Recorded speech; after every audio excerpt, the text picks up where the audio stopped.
Negara Singapura terletak di bagian ujung selatan Semenanjung Malaya, 137 km di utara Khatulistiwa di Asia Tenggara. Negara ini dipisahkan oleh Selat Johor di bagian utara dan Selat Singapura di bagian selatan. Negara Singapura juga sering sekali dijuluki sebagai kota singa. Pendidikan di negara Singapura memiliki sistem yang cukup efektif. Selain itu, tenaga pengajar dan infrastruktur yang memadai membuat pendidikan di Singapura semakin maju. Seperti di negara besar lainnya, Singapura menganggap bahwa pendidikan merupakan masa depan dari suatu negara untuk mencapai cita-cita mereka.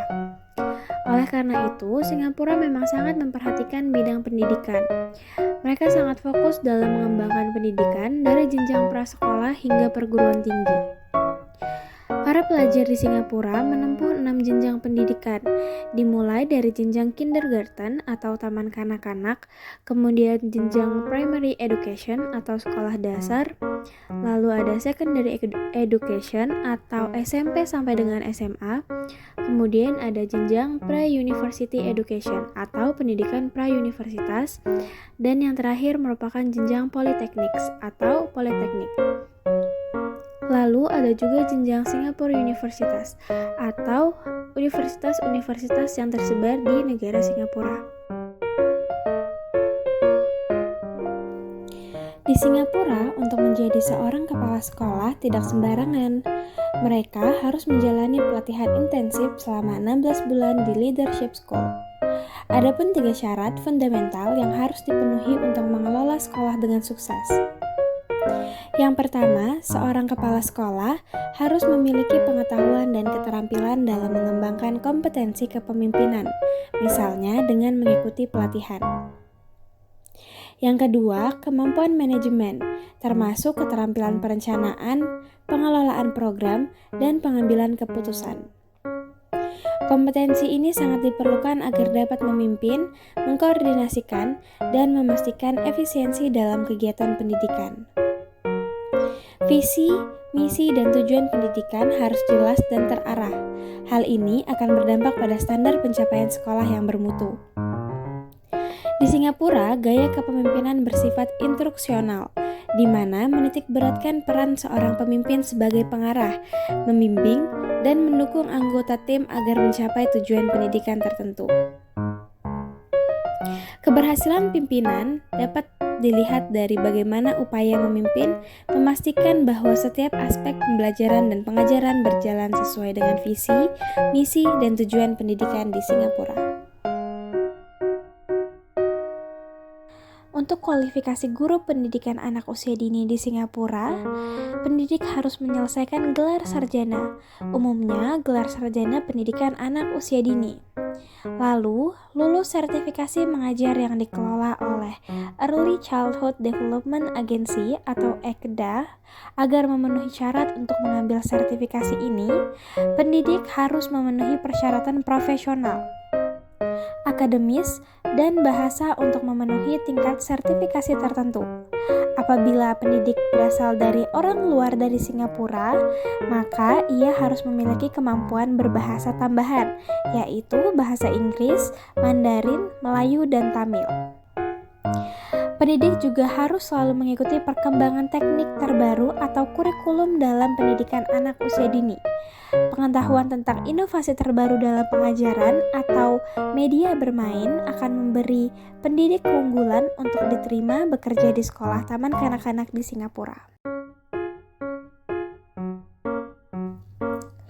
Institut Pendidikan Nasional atau NIE adalah sebuah institut dari Universitas Teknologi Nanyang, Singapura. NIE menyediakan semua tingkat pendidikan guru, mulai dari program pendidikan guru awal hingga program pengembangan profesional untuk guru dalam jabatan dan program kepemimpinan eksekutif untuk kepala sekolah, kepala departemen, dan pimpinan sekolah lainnya.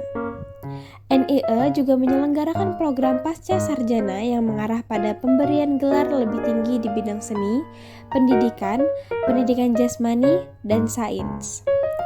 Selain itu, NIE juga menawarkan program paruh waktu yang memberikan kesempatan bagi guru tingkat dasar saat ini untuk memperoleh gelar sarjana pendidikan. Institut Pendidikan Nasional Singapura adalah salah satu lembaga persiapan guru terkemuka di dunia.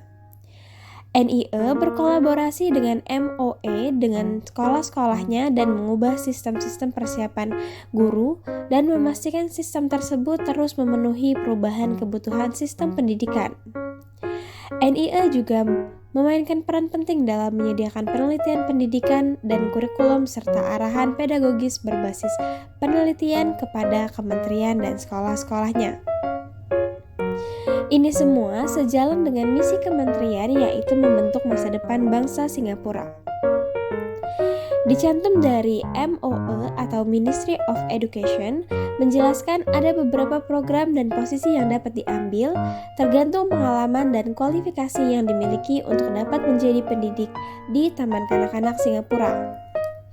Program MOE terbagi menjadi beberapa jenjang karir. Yang pertama, bagi trained preschool educator dapat memilih jenjang karir berupa center head dengan persyaratan setidaknya 3 tahun pengalaman mengelola prasekolah, diploma pendidikan anak usia dini dan pendidikan pengajaran atau DECCET atau kualifikasi setara, diploma perawatan anak usia dini dan kepemimpinan pendidikan atau DECCEL atau kualifikasi setara, Deputy Center Head setidaknya 4 tahun pengalaman sebagai pengawas, diploma perawatan anak usia dini dan pendidikan pengajaran atau DECCET atau kualifikasi setara, diploma perawatan anak usia dini dan kepemimpinan pendidikan atau DECCEL atau kualifikasi yang setara akan menguntungkan bagi pengajarnya. Lalu ada English Medium or Mother Tongue Language Kindergarten Teacher, mengatur dan menyampaikan kurikulum dan program, mendukung pengembangan dan penerapan pendekatan pengajaran serta penyiapan materi dan sumber pembelajaran, menyediakan lingkungan belajar yang positif, menjamin kesejahteraan dan keselamatan anak, melibatkan orang tua dan mitra pendidikan, dan memantau dan mendokumentasikan pembelajaran dan pertumbuhan anak.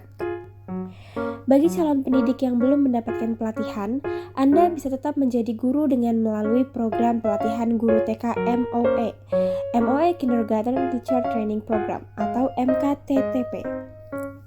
Dengan persyaratan, yang pertama adalah komitmen terhadap perkembangan dan kesejahteraan anak, kedua dedikasi untuk memicu rasa ingin tahu dan kegembiraan belajar anak, yang ketiga kepribadian yang energik, yang keempat adalah keterampilan komunikasi yang efektif dan kemampuan untuk melibatkan anak-anak, yang kelima antusiasme dan kreativitas untuk membina generasi penerus, yang keenam kuat dalam keterampilan multitasking dan organisasi.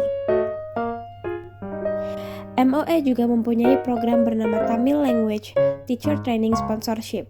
Sponsor pelatihan guru berbahasa Tamil adalah program yang disponsori selama 3 hingga 4 tahun bagi pemegang O-Level yang ingin menjadi guru bahasa Tamil di Taman Kanak-kanak atau Sekolah Dasar MOE. Pengajar juga dapat mendaftar di program Diploma Studi Tamil dengan pendidikan dini atau TSE di NGN Politeknik atau NP selama 3 tahun pertama. Setelah Anda menyelesaikan Diploma TSE, maka Anda dapat memilih mengajar di TK MOE atau mendaftar untuk mengajar di sekolah dasar. Untuk mengajukan sponsorship ini, pengajar perlu menyiapkan yang pertama, menjadi warga negara Singapura atau penduduk tetap Singapura. Yang kedua, memiliki minat yang kuat terhadap bahasa tersebut. Yang ketiga, telah menyelesaikan ujian GCE O-Level atau yang setara. Dan yang terakhir, memenuhi kriteria penerimaan kursus NP.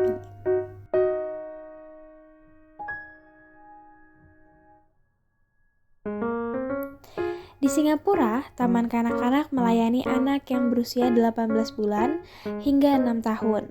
Perlu untuk dicatat bahwa tempat penitipan anak menawarkan jam pengasuhan yang lebih lama dan menyajikan makanan kepada siswa 2 kali sehari. Sedangkan Taman Kanak-kanak memiliki jam belajar yang lebih pendek dan tidak menyediakan makanan apapun. Dalam hal biaya prasekolah bervariasi antara jenis pusat dan ada 3 jenis lembaga taman kanak-kanak di Singapura.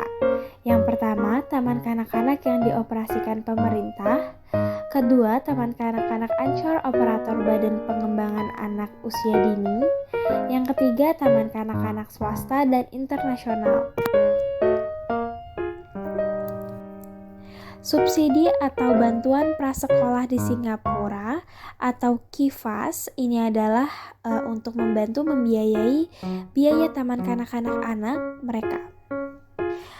Untuk biaya SPP Taman Kanak-kanak di Singapura sejumlah untuk warga asing atau pendatang atau foreigner 3.500 per bulan, untuk warga tetap atau permanent resident 2.600 per bulan, dan untuk warga negara atau citizen sebesar 1.600 per bulan. Namun, biaya ini untuk warga negara belum mendapatkan bantuan atau KIFAS. Apabila warga tersebut telah mendapatkan KIFAS, maka ia hanya membayar sekitar 30.000 sampai dengan 100.000 per bulannya. Untuk biaya seragam, satu paketnya $20 dan jika hanya membeli bawahan atau atasan saja senilai $10 atau bila dirupiahkan sekitar 115.639.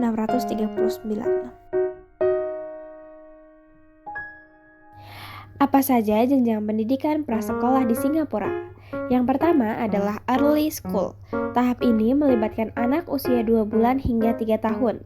Tahap ini lebih fokus pada pengembangan dasar melalui berbagai aktivitas bermain dan stimulasi yang nantinya akan membantu anak berkembang. Kemudian akan masuk pada tahap nursery.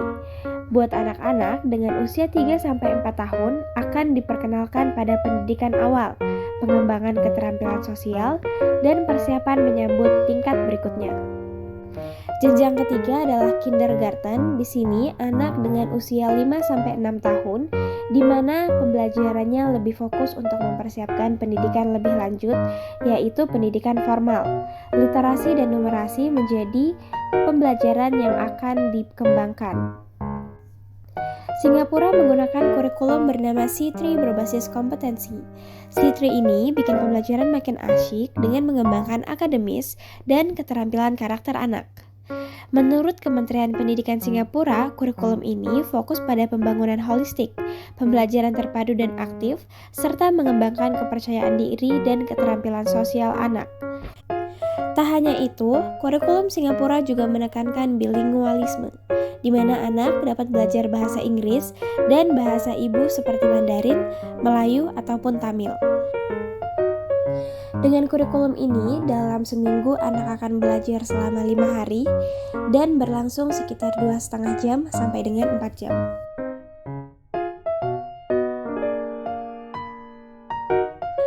Wah, kalau kita lihat-lihat, kualifikasi pendidikan di Singapura ini sangat maju ya.